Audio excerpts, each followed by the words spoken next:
Let me guess. You've had a month where everything went wrong at once. The car makes a sound as if it is quarreling with you. Your phone determines that it is time for a new one.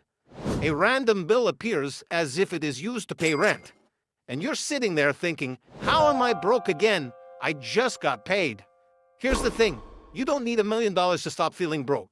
You need your first $3,000 because $3,000 is the point at which your budget stops being a fragile piece of paper and becomes a system. It's not rich. It's not glamorous. But it's the first time money stops controlling your emotions.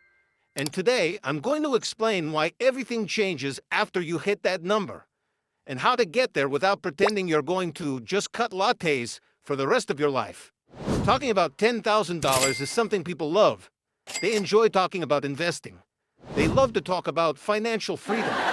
But if you're living paycheck to paycheck, these conversations are basically like telling someone who can't swim to just start surfing. $3,000 is different. It's not a flex, it's a buffer. It's the first time you can take a hit and not go into panic mode right away.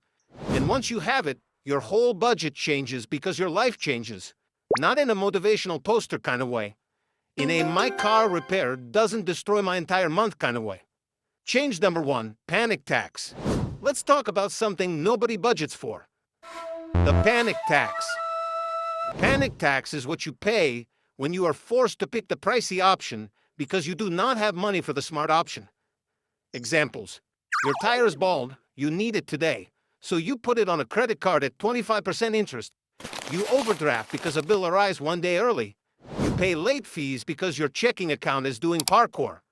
You take a payday loan because rent doesn't care about your feelings. When you do not have money set aside, life does not get cheaper. Life becomes more expensive. As soon as you pass the $3,000 mark, a lot of those fees just go away. Not because you became financially enlightened, but because you finally have the one thing broke people don't have. Time, and time is money's best friend. Change number 2, real budget. The reason why most budgets fail is that they are constructed like fantasy novels. People budget as if their car will never need repairs, their dentist doesn't exist, their friend won't invite them to anything, and their brain will never have a bad day. With $3,000, you can create a budget that includes real life. Rather than, okay, I'm going to spend exactly $412.17 on groceries forever. You can do, I have a buffer. I can absorb a weird week without the whole thing collapsing. A budget without savings is essentially a tightrope. A budget with $3,000 is a bridge. Still not luxurious, but at least you're not doing acrobatics to survive. Change number 3, logic over fear. This section is sneaky. When you are broke, you make decisions that seem irrational, but they're actually survival decisions. You buy cheap things that break. You skip the preventive health content. You put off dealing with small problems until they turn into big problems. Not because you're dumb, because your brain is too busy dealing with stress. Financial stress is not only financial, it's cognitive. It devours your attention. It causes you to feel tired. It makes you impulsive. It makes you short-tempered. It's like running 30 things in your head and one of them is always screaming, what if something happens? You are not rich with $3,000. It makes you calm. And calm people make better money decisions. Change number 4, credit as life support. Credit cards are a means, but when you don't have savings, they become life support. And life support is costly. Here's what happens at $3,000. You stop swiping because you need to, and you start swiping because it makes sense. That is a huge change, because once you aren't carrying balances all the time, you stop paying interest. And interest is essentially a subscription to being broke. You don't want cash back, you want your life back. And $3,000 is usually the first number that breaks the cycle of emergency to credit card to interest to stress to emergency again. Change number 5, cash flow. Many people believe that their problem is not enough income. Not always. Sometimes it is, but a lot of the time, it's cash flow timing. Bills don't care when your paycheck arrives. They appear like a landlord. With $3,000, you can pay bills early, avoid overdrafts, prevent bill juggling. Stop playing that game where you move money around like you're smuggling it. You know that feeling where you're doing math in your head like, okay, if I pay this bill today, I can't buy groceries until Thursday. That's not budgeting, that's hostage negotiation. With $3,000, you have some breathing room so that budgeting isn't an emergency meeting every day. Change number 6, the leak. Here's something people don't like hearing. If your budget is falling apart every month, it's probably not because of one huge expense. It's because of a leak. A leak is something you keep paying for because you're too stressed to deal with it. Examples: subscription creep, high insurance, because you never shopped around bank fees, eating out as emotional relief. Random small purchases that add up. When you are broke, you do not have the time or the energy to audit your life. With $3,000, you can actually step back and go, where is my money going? And you could find an additional $150 to $300 per month just by correcting dumb things that you've been putting up with. Change number 7, risk tolerance. If you have no savings, you cannot afford to take any risk. Even the smallest risks seem terrifying. You stay stuck in bad jobs, in bad routines, in bad financial habits because change is scary. $3,000 is the first number that gives you the ability to say, I can handle a setback. Not because you're fearless, because you have a cushion. That confidence translates into everything. Salary negotiation, job change, beginning side income, setting boundaries with people, making healthier choices. Money doesn't just buy things, it purchases options. $3,000 is when you receive options for the first time. Let's be honest. If you're trying to save $3,000 by being perfect, it won't happen. This isn't about perfection. It's about systems. Here are the 3 ways people actually get there.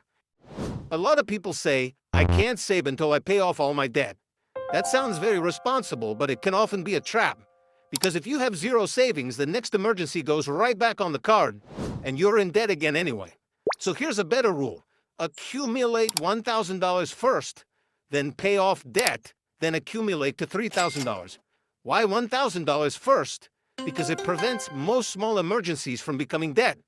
Then you can pay debt without constantly getting knocked back. Most people attempt to save money by reducing 20 tiny things. That's exhausting. You don't need 20 cuts. You require one big win. Pick one.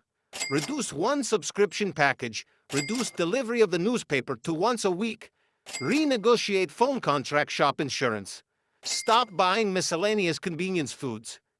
A single large cut can result in savings of $100 to $300 per month. Do that for a year and you're there. And yes, I know you want it faster, but the whole point is sustainability. If saving is something that relies on you remembering, it won't happen. So you automate it. Easy setup. Set up auto transfers of $50 to $150 every payday into a savings account separate, not your checking, not your I can see it and spend it account. A separate account out of sight, because your brain is like a toddler. If it sees it, it wants it. This is important. $3,000 isn't for investing. $3,000 isn't for a new toy. $3,000 is your stability fund. Here's how I would organize it. Bucket A, $1,000 equals small emergency fund. Car tire, doctor visit, random bill. Not life-changing, but life-annoying. Bucket B, $2,000 equals life buffer. This is what prevents spirals. Wraps up a tough month, covers the period between paychecks, gives you room to breathe. Once you have that, then you can decide your next move. Build to 3 to 6 months expenses, pay off high-interest debt quicker. Begin investing small amounts, but don't skip the stability step. The reason why most people fail is that they are trying to sprint without legs. I know it sounds dramatic, but it's true. When you reach $3,000, you stop feeling like you're one bad day away from disaster. You stop making emergency decisions. You stop living in financial fight or flight. You begin making decisions as if you were a person with control. It's not rich. It's not luxury. It's peace. And peace makes you dangerous, in a good way. So here's what changes after your first $3,000. You stop paying the panic tax, your budget becomes real. Your decisions will no longer be fear-driven.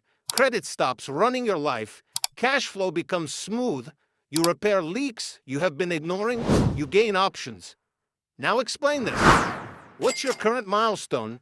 $0, $300, $3,000, or $10,000?